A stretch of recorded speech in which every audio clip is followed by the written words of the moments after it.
Well, welcome back again. I hope you're well. I 2 days ago began a conversation around the topic of infidelity, cheating, and more. And over 2 sessions, I have covered what I think is perhaps an interesting but also different perspective within the area of relationships, but also taking into account one of the primary reasons why relationships fail. And if you put to one side the financial component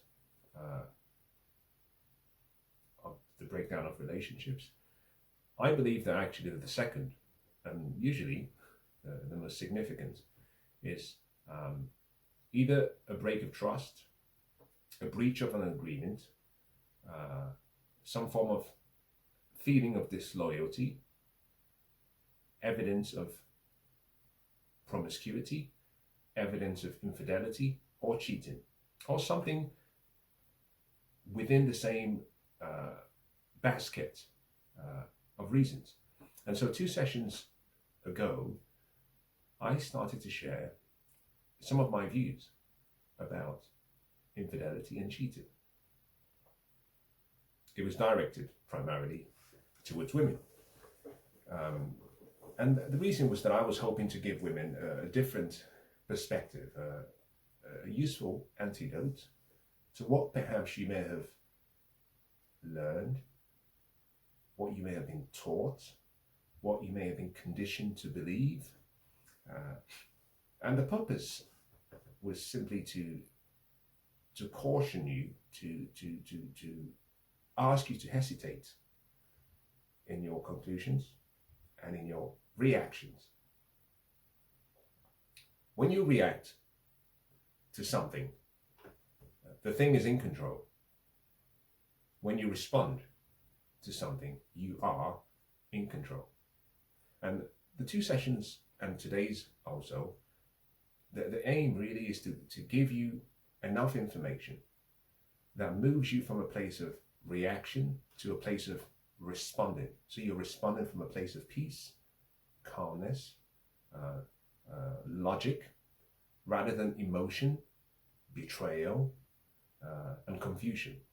Most women, when they are faced with infidelity or the accusation of cheating from someone they care about or love, they lose all rational thought processes. That loss of rationality causes most people to throw away the baby with the bath water, usually unnecessarily. In the first session, I tried to explain that there is a part of nature that women have to understand with regards to men. And in the second session, I went as far as trying to explain further how you have to separate and distinguish between when you're dating someone without any official titles or formal or legal contract or agreement, and when you're simply dating someone just for fun. And we conflate both wrongly. In any case, in today's session, I'm going to be speaking about cheating from a female perspective. And the reason simply is to give you a mirror. It's very easy for women to say, all men cheat. Again, I should have started today's session by saying, I'm not making a moral argument. I'm not presenting a moral monologue. I don't really care much about the morality with regards to relationship as part of my teaching. I'll leave that to you. I'm not also making a value judgment, but I'm trying to provide you with enough information so that you can win. Most women do not win because they do not know how to win. If you take the information from the 2 sessions in this session today, you will be able to win. But today I'm going to put up a mirror, because in the 2 sessions that followed, most women may have found it hard to accept redefinition, my attempt to redefine infidelity and cheating. But I'm going to also prove in today's session how you as a woman, you cheat much more than your significant other, and how women, generally speaking, are cheating at a rate far in excess than the men that they complain about. Now, to get things started, let me draw your attention to an old movie called First Night. Many of you may have seen the movie. Many may not have seen the movie. It's an old school movie played by Richard Gere, who was Lancelot. Now, you may have heard of Sir Lancelot, and King Arthur, who was played by Sean Connery. Now, it's a great movie, two great actors, and there were so many parts of the movie where I can spend a few hours talking about the lessons we can draw from that. But let me draw your attention to one particular scene. In this particular scene, we had Julia Ormond, who was playing the role of the wife to King Arthur. She had loved him, and he had loved her with all of his heart. But she was drawn to Sir Lancelot. He was a younger, fighter. He served the king. He was one of the king's men. Very attractive, built, very sturdy. The king was much older in age. Now, this particular scene, Sir Lancelot, or in this particular instance, at the time he was just Lancelot, had come into contact with Julia Ormond and the character she was playing. And the look in both of their eyes was, you just knew, it was almost as though they loved each other. That was just the look. Sir Lancelot was very, very loyal to the king, but in a moment of weakness, he almost verbalized and vocalized his feelings completely to the woman. Now, the scene was so powerful, they were going to kiss. They had never kissed before, and they never touched each other before. But in a moment of which is why I talk about, anybody can fall for temptations. Wrong place, you fall for temptations. It's the temptations we overcome and endure that gives us character. The character we have form our values. Our values help us determine, in many ways, our ethics and our actions. But we all fall short completely. And in a place of weakness, we all can fall short. Now, in this particular scene, Lancelot and Julia Ormond are just they are in a passionate embrace, looking at each other, and they are just about to kiss each other. And King Arthur walks in. Now, picture this. You walk in, and behind you are your men, and in front of you is one of your king's guards, one of your knights, romantically embracing your wife and just about to kiss your wife. No, they never kissed. But that scene, I'm going to use that in today's session so women can understand. I do think women do understand, but it's hard sometimes for them to accept. But so that women can understand that when we talk about infidelity and cheating, you women, you cheat far more than men do. Now, put that scene to one side, and I'm going to connect all the dots eventually. And let me move forward. And let me talk about cheating from a female perspective. when we talk about cheating or infidelity, most people relate cheating and infidelity to sexual relations. Well, he slept with his secretary, she slept with a gardener. Infidelity, cheating. The sexual and the physical aspect is the focus area.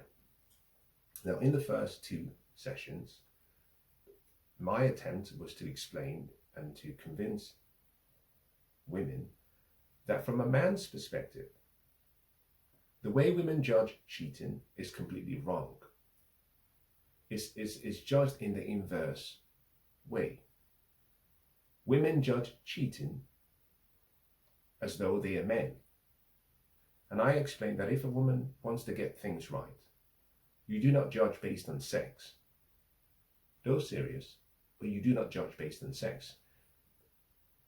We judge you based on the sexual aspects. But women have been, especially in the West, have been taught and raised to judge men in the same manner, which is wrong. Now, here are two reasons. And if you can understand the basics, these two basic tenets, I don't think you will make a mistake in the future. Hopefully, you never have to experience that, that heartbreak. But should you come to that place, you will know how to handle the situation very carefully and very shrewdly with good judgment. Think about the concept of gatekeepers. One of my great mentors, someone that was an inspiration, always said, every day, stand guard at the gate into your mind, into your heart. Your gates were your ears, your eyes, and your physical presence. And the reason for that was whatever controls your feelings controls your life. And we are controlled and we are influenced by what we see, hear, and the influence around us by osmosis. So stand guard at what I call your eye gates. In other words, choose carefully what you see and what you allow yourself to feast on visually. Stand guard at your ear gate. Choose what you hear. Gossip, news, salacious information, and most importantly, the third voice. Be careful about that third voice. But most importantly, be careful about the associations you have around you, just by presence. People can say nothing, and you may hear nothing, but by being in the presence and being in association with people, you might be encouraged into developing a taste that you never once had. Now, we go back 2 sessions ago, and I talked about desires and needs. And I say that if women understand that there are needs that men are born with, there are some needs that are seasonal, and there are some needs that we cultivate. The reason we stand guard at our gates is simply because we want to minimize the latter two, seasonal needs and cultivated needs. Cultivated needs are, in my opinion, where people go astray in their relationships. A woman meets a man and he's in love. And over time, the love starts to wane. And over time, he develops this interest in a particular body type, look. Why? Because he's been feeding and feasting on information and pictures and videos that he should not have been feeding and feasting on. Or he may have been in association within proximity of a certain type of person. And so suddenly his imagination starts to work much harder than he used to. He develops an idea and then a desire comes. He's cultivated a desire. Now, if he does not contain that desire, he will reach for that apple. And when he tastes, he will realize that perhaps the apple is good or it's not good. In any case, he may cultivate a taste, a need. So therefore, my encouragement was in the first session that women should be careful and pay attention to acquired tastes, new acquired tastes. Now, in any case, the gatekeeping role is a very useful way to understand cheating. Now, you can understand it as follows. Women are gatekeepers, and men are gatekeepers. We are both gatekeepers. We play two different roles. We're serving two functions. Woman is a gatekeeper to her emotions, her body, and her womb. Now, pay attention to what I just said. A woman is a gatekeeper to her emotions, her body, and her womb. Women are emotional creatures.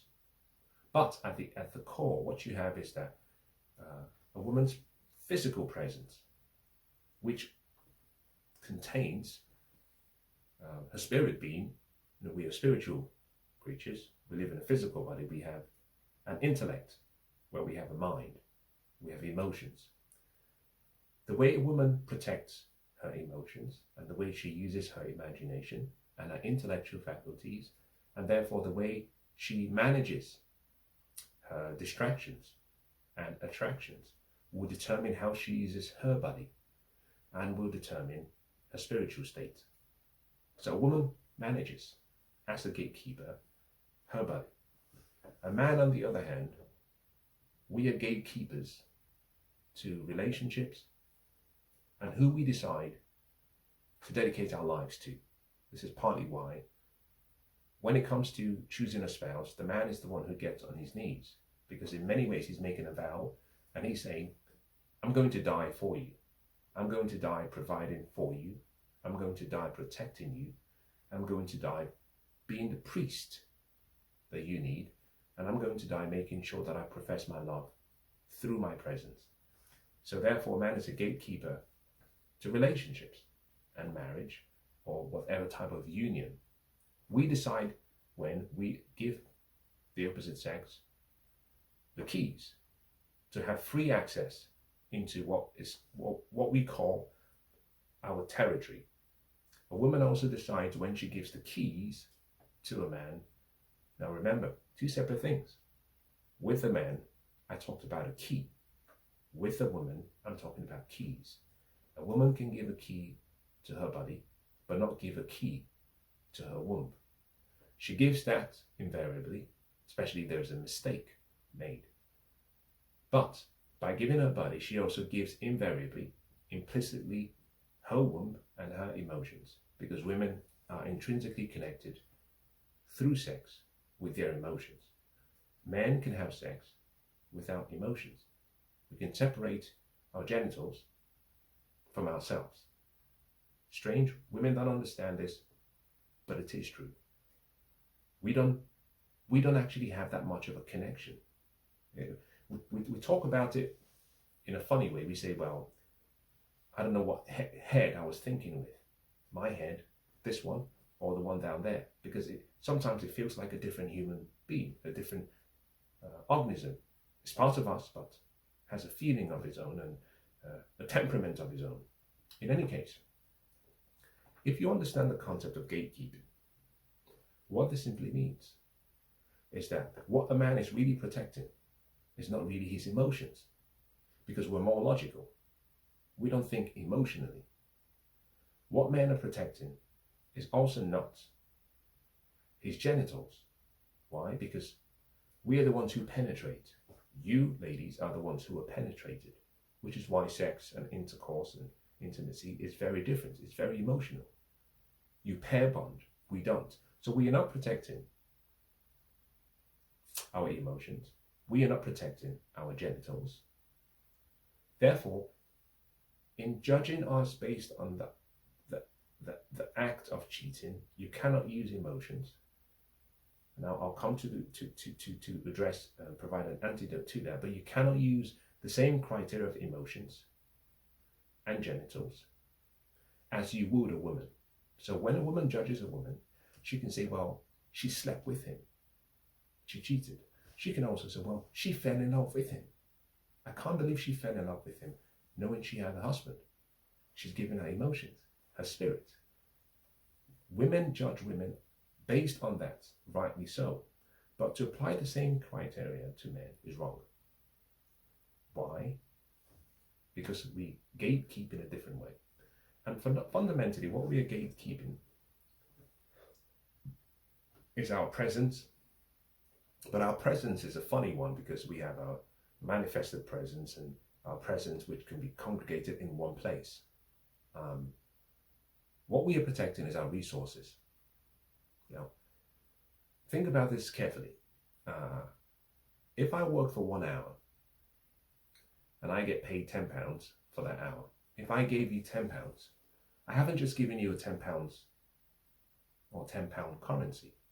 I have given you, if you consider that, a part of my life. Because to acquire the skills needed to be able to solve a problem for which I would get a compensation after tax of £10, I had to study. So it's an aggregation of all of my life, all of my time, all of my sweat and blood, all of my tribulations and triumphs, and all of my success. Time, my first resource.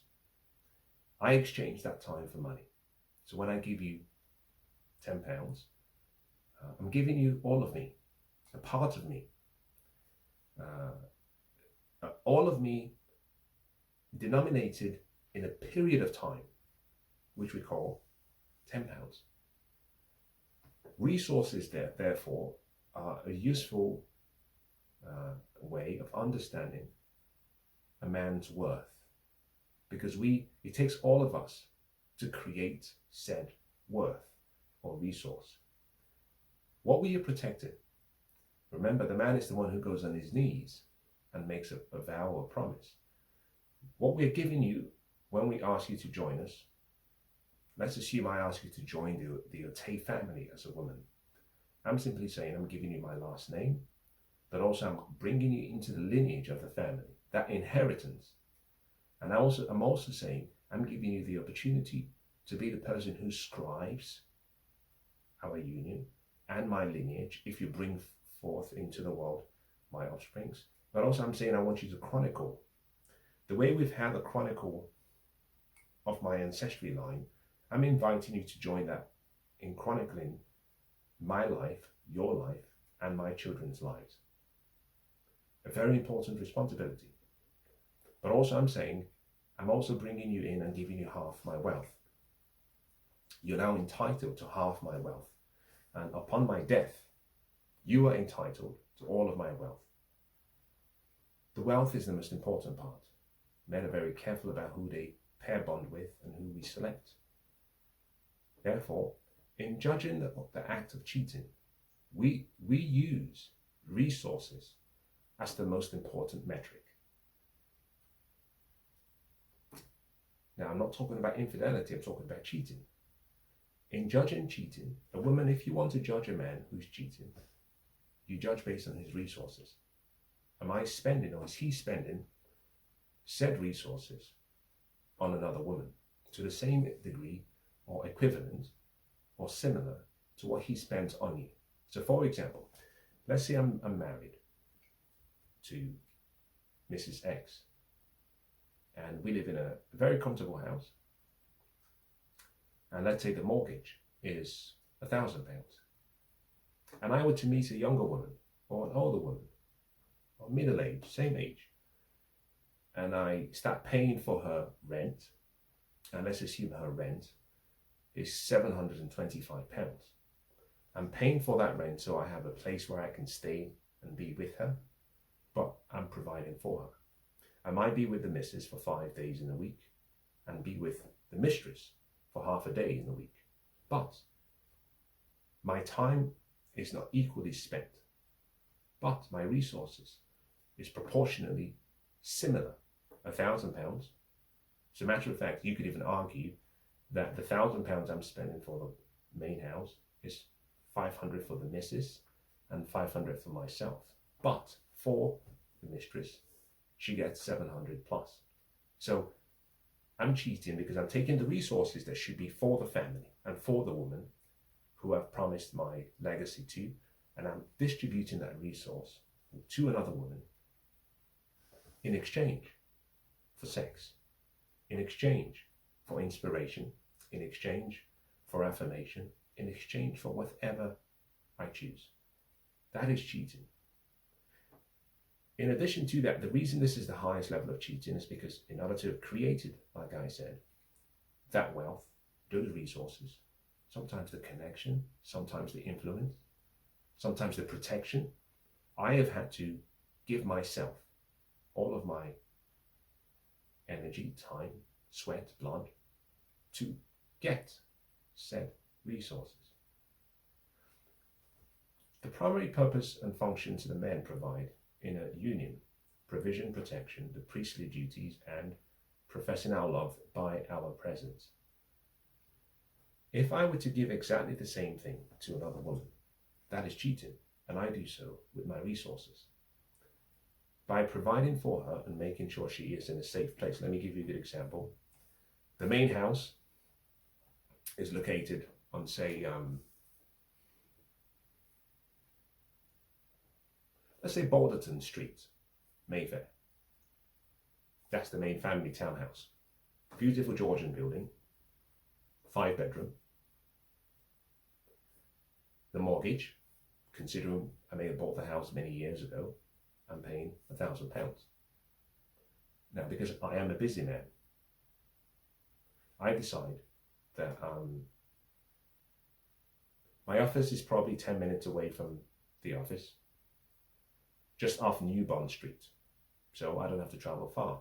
But remember, I'm such a busy man, I can't be doing all the running around. Therefore, I meet a girl and I say, listen, I'm going to move you to Mayfair. And I'll put you on Brook Street,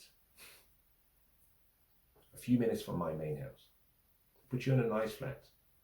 The rent, I'm using just general numbers here. There's not accurate numbers. £750 per month. So what you find is, I may have taken you, the lady, from, let's say, Dagenham, or let's say Bow, or Mile End in East London, and I've upgraded you to Mayfair. I'm providing a place for you, but also I'm providing protection, because Mayfair is an affluent area, and therefore, by default, in that provision is protection. I'm willing to die for my wife because she's borne me great children, but I'm so connected with you that I'm willing to die for you. That is cheating. If I'm sharing the vision of the family, or my vision, my purpose, my dreams, my goals, with another woman other than my wife, that's cheating, and that's wrong. My presence, not so much, because if I'm spending a few hours with you just for sex, it's not that much of a big deal. But if I'm spreading my time, whereby, for example, I work 10 hours in the office, I spend 1 hour every day during the week with my missus, and 2 hours every day with my missus at the weekend. That's 5 hours in the week, and another 4 hours at the weekend, 9 hours in total. If I was spending 9 hours or comparable with you, that's cheating, because it means I'm building relationship. The key point is the relationship. Now, if I have sex with you, that isn't cheating, especially if I do so with no emotions, which is partly why women who destroy their relationships because their husbands go out and have a one-night stand, I just think you're nuts. You're completely nuts. He probably cannot remember the woman's face. An hour later, he cannot remember the act. It was stupid of him. You're going to destroy your family over a stranger who perhaps doesn't even know you exist as a woman and doesn't even know him that well, and he cannot remember. Nuts. Any case, the idea of gatekeeping is a very useful way of understanding how to judge men with regards to infidelity or cheating. Men can have sex with multiple women, but we do so unemotionally.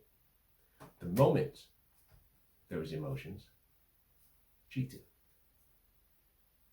In addition to provision, protection, professing our love by our presence, and the priestly duties by showing our purpose and vision, boom, infidelity. That's wrong.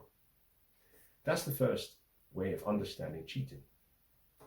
The second way of understanding cheating It's as objects. Now, a lot of women say, I don't want men to objectify me, or I'm not an object. Well, yes, you are as a woman, and yes, I am as a man. We are what we call animated objects. But you, the woman, you are a sexual object. And I, the man, am a resource object. The reason is simple. Our desires are not consistent across sexes. A man looks to a woman from a perspective of her sexual value and what he gains from her sexually. Men do not look to women based on resources and what he gains from her from a resource perspective, which is partly why in the second session and the first session I explained that men do not necessarily care about your education. We do not care much about your wealth, your earning potential, your savings, or your father's wealth. Men, generally speaking, we date across hierarchies and downwards, meaning if I made £10 an hour, I would happily date a woman who made £10 an hour and a woman who made £1 an hour. Women, on the other hand, date across and upwards, across hierarchies. A woman who makes £10 an hour would hope and wish to meet and date someone who earns £10 an hour or more. The strategy for dating across and above is called hypergamy, meaning a woman is looking for something of the same value or more. Therefore, women are looking for resources. Intrinsically, a woman is looking for, think about animals in the wild. Think about if the hunter-gatherer days. A woman is looking for the man who she thinks can protect her and her kin. And if she finds that man, she goes under his authority. And he would die for her to protect her and her kin. That's how nature works. In exchange, the man simply wants access, either to her body, access to her presence, access to her emotions, or access to her peace. Now, one side, gatekeeping. Second side, objects. Now, what this simply means, men cheat from a resource perspective, and therefore, as a woman, you judge a man to have cheated, firstly, from a resource perspective. Firstly, from a resource perspective. And that resource will cover all the 4 areas I mentioned: provision, protection, the priestly duties, and the purpose.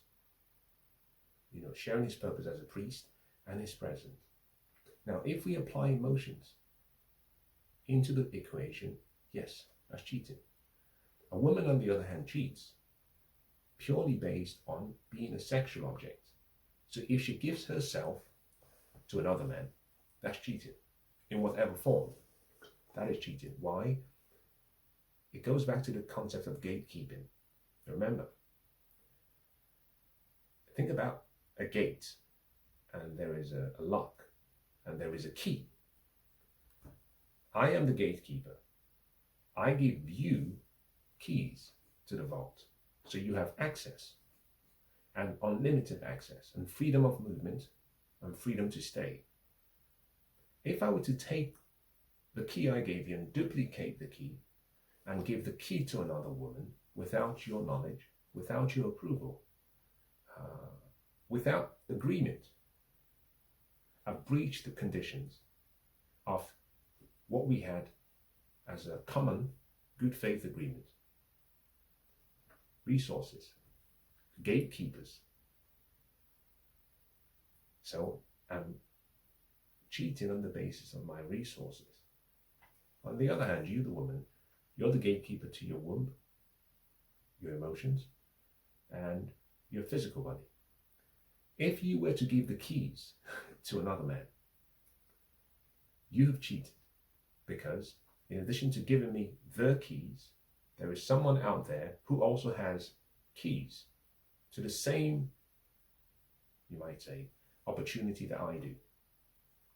For us, that is cheating.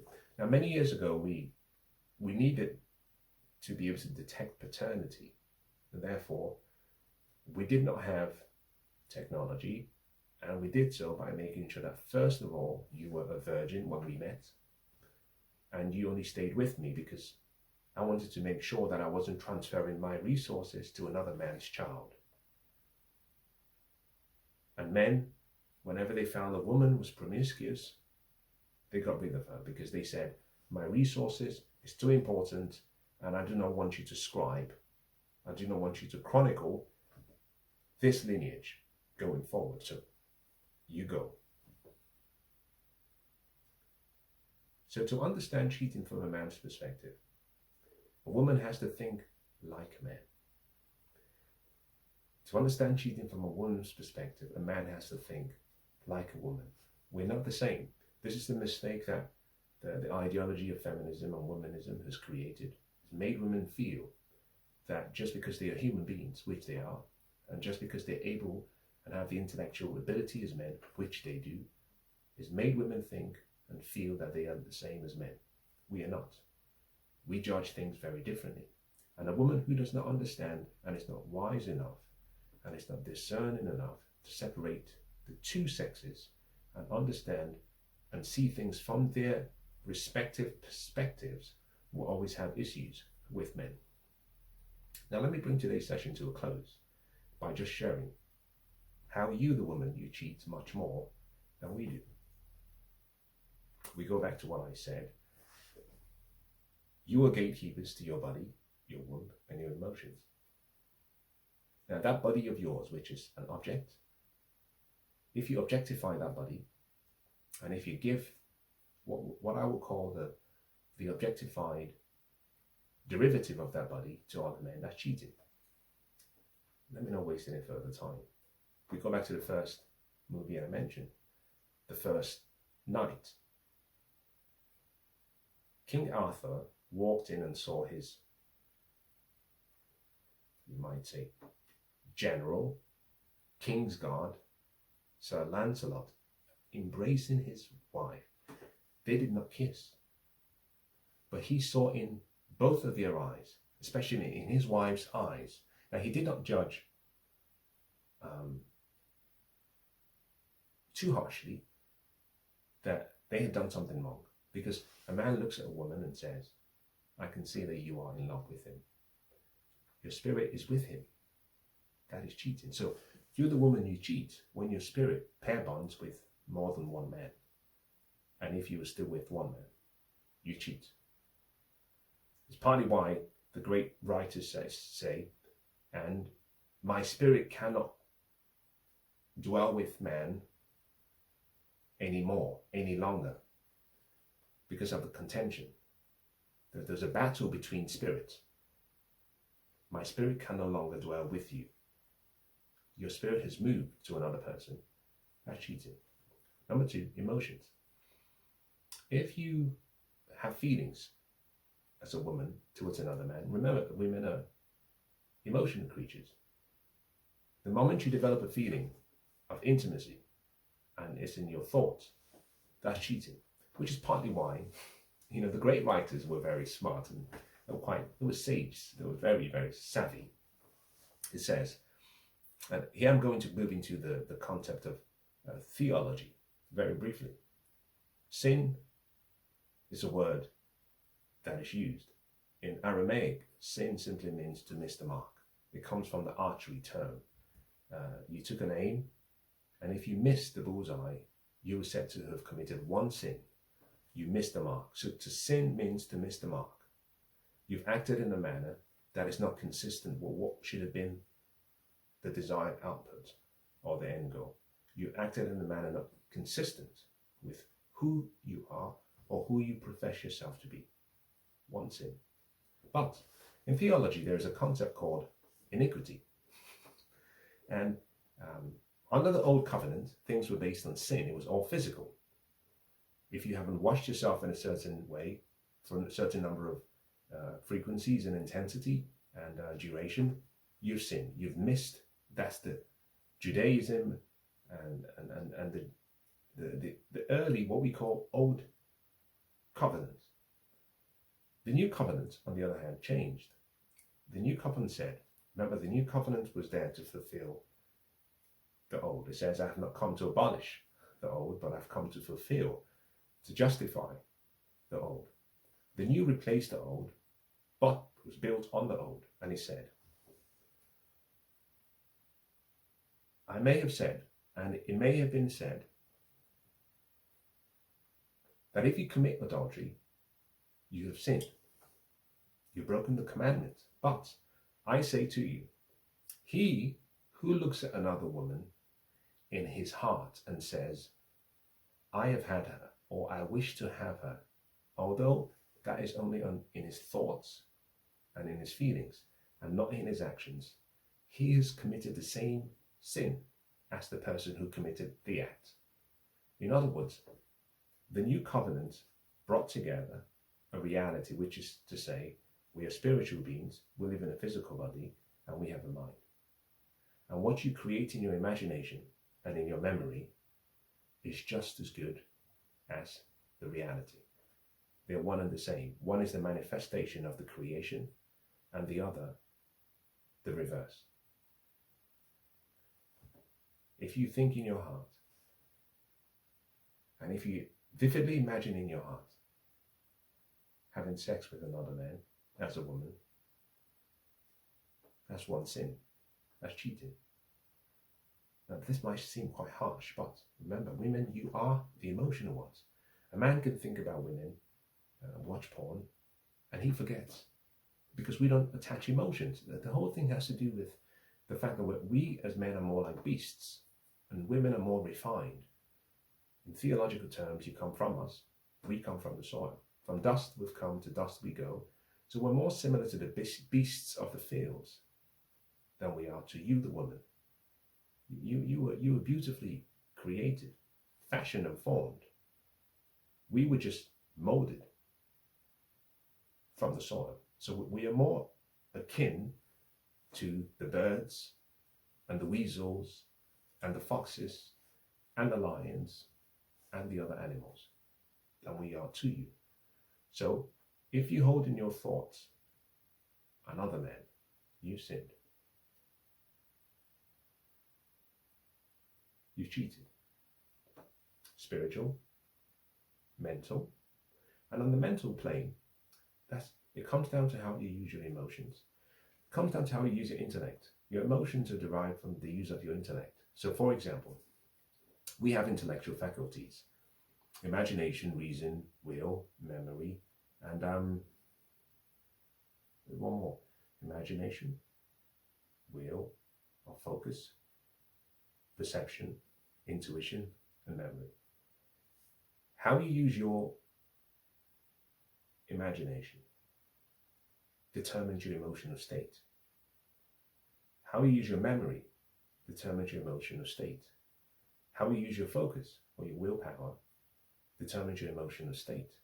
How you use your perspective determines your emotional state. How you use your intuition influences your emotional state. Your emotions are derived, therefore, from your intellectual faculties and the use and the application. So as a woman, if you entertain in your imagination an idea of another man, you would create emotions that pair bond you on the intellectual level with another man, which means that's cheating. You've sinned. You may not have done it physically, so you may not have given your body. Remember, a woman is the gatekeeper to her body, her emotions, her womb. But if you've given your spirit to the person, you've pair bonded with them at whatever level. It just hasn't happened physically, but it's the same as happening. It's like King Arthur looking at his wife and his servants and saying, you know, if I hadn't walked into this space at this time, both of you would be kissing. And perhaps if there was no one around and none of my men were around, you would be humping her. I just came at the right time. But you had already given yourself to him in your imagination, in your emotions, and in your spirit. So a woman cheats as follows, and keep this. These are good examples. If you have sex with another man, you break the covenant. From a man's perspective, that's infidelity, that's cheating. And I used the example in the second session about the difference between a civil case and a criminal case. It's unforgivable. Why? A man can walk out of the door and have sex, not think about it. In order for a woman to lovingly have sex or dispassionately have sex with another man, her emotions must be involved. We call that pre-planned or with intention. It means you didn't just fall on the dick. You had thought about it. You had considered it. You had invested your emotions. And therefore, you gave your body. So if you have sexual relations with another man, that's cheating. But more importantly, in this digital age that we have these days, remember you are an object, a sexual object. I encourage a lot of women to avoid social media. Social media has become a place where women are seeking. Remember, women are sexual objects. Men are resource objects. Women are sexual objects. Men provide non-sexual, you might say, services to women. So on social media, if you post photographs of yourself in whatever capacity, in your interactions online, on the internet, if you're providing to other men the opportunity for them to visualize and create in their imagination a desire for you, that is cheating. In other words, you have a social media account and you're putting up photographs and videos of yourself despite being in a relationship, but you're doing so in such a manner that the person you're in a relationship with does not know but cannot control that process. That's cheating. It would be the same thing as saying, why don't you come and watch me dance naked in my house every day? As soon as my husband goes for work, I can't let you in because you can't touch me. But I'll open the curtains and the window. I'll put on a lovely dress and I'll streak tease to a nice, 1980s song, and you could just watch there. And I don't care what you do there. You can wank up if you want. You can touch yourself if you want. You could even make a video of me. You can record whilst I play with myself, and you can save all the content you produced. But I won't let you into my house. And because I do not let you into my house, you deceive yourself in thinking you're not cheating. You are. Because what you're doing is you're seeking validation from another man. You're seeking affirmation from another man.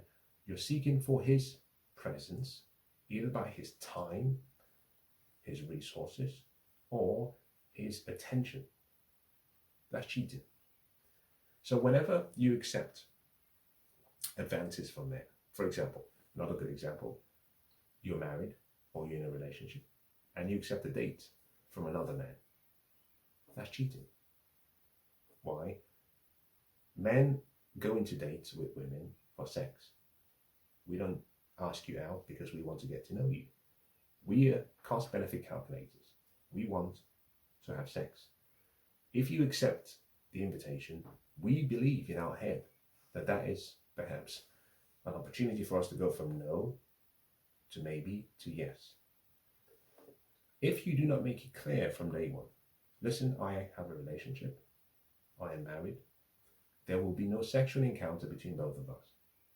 And are you happy for this to be a platonic relationship? If you haven't made those clear, that is cheating. Because most men do not want to be in platonic relationships with women, all things remaining equal, especially if they find you attractive. Now, if you, the woman, understand, first question, do you find me attractive? Yeah, I think you're pretty hot. Well, I'm sorry I can't go on a date with you. Why? Because I understand men. And I can't give you what you want. So there's no need for me to waste your time and my time. I'm taken. But if you go on dates, if you accept gifts, if he's giving you his resources in any way, his time, his money, his resources, his presence, if he's professing his love to you through the form of his purpose, his future, his vision, his presence, if he's offering to provide you with gifts that will provide you with protection or provision, and you accept, that is cheating. And there's a simple way of knowing whether you are involved in this. Whatever platform you are using, the simple question would be, are you happy to provide all the passwords, keep all the applications open so that your significant other has access to all the communication that has taken place? In other words, if we walked into a cinema And on the cinema, there's on the wall. And the wall is playing all of your interactions and communication with men that you've had during the course of the relationship. Would you be happy for that to play openly and you'd have nothing to hide? If the answer is, I wouldn't really want that, then you've been cheated. Women seek a man's non-sexual attention in various forms. Men are usually very explicit. They seek women's sexual attention and sex very directly. Now, if you were to look at both, what you find is that the amount of effort it takes for a man to go from being a stranger to actually being allowed into a woman's space, body, womb, emotions, there is a lot of work that takes place, and effort and energy. Whereas from a woman's perspective, and this is partly why women don't actually agree or understand this new explanation about female infidelity and cheating, is because they say, well, I'm not really doing anything. I'm just being me. He asked me out for a drink or a meal, and I just attended. I don't want to sleep with him, but you knew, knowing men, what his intentions were. Or you were complicit by not asking, or you were complicit by not making it very clear, listen, I have a partner, I'm married, I have a husband, I'm not looking for anything. If you want to go out for a meal, I'll join you. As a matter of fact, if it's a date, you should reject it. Or if you're providing to the world or to a small group of people access to your objectified presence, photographs, videos, and whatever derivative that could be, that is cheating. Because you're effectively saying, you can't be with me in presence, but you can be with me in your imagination. And here are all the things you need to allow you to get off in your space, and you're feigning ignorance, but you facilitated the whole process. Now, can you see how cheating is very different from a man's perspective than it is from a woman's perspective? Now, in the session that follows tomorrow, I'm going to try and address something that I think is important, because what I have done so far is talk about cheating from both sides. The question is, how do you deal with issues of infidelity, cheating, break of trust, breach of the agreement, etc., etc. From a woman's perspective, there is so much women need to learn, to know how men think. Like I've said before in several sessions, it's a shame because women do not understand men. And you don't study us. You're not really curious about men. You're not fascinated about men. And because you have none of those desires, you always lose when it comes to men. If you understand men and you study men and you're grateful to have men, most men are quite loyal. And it therefore becomes easy to avoid heartbreaks and heartaches and breaking off a family apart and actually having your dreams and hopes destroyed. You just need to know how to act like a lady, think like a man, and prepare so that when and should an opportunity arise where you were surprised by his behavior, you don't react, you simply respond. But I will also deal with the opposite side, which is from a man's perspective. How does he deal with your cheating and infidelity? Now, I hope this has been useful.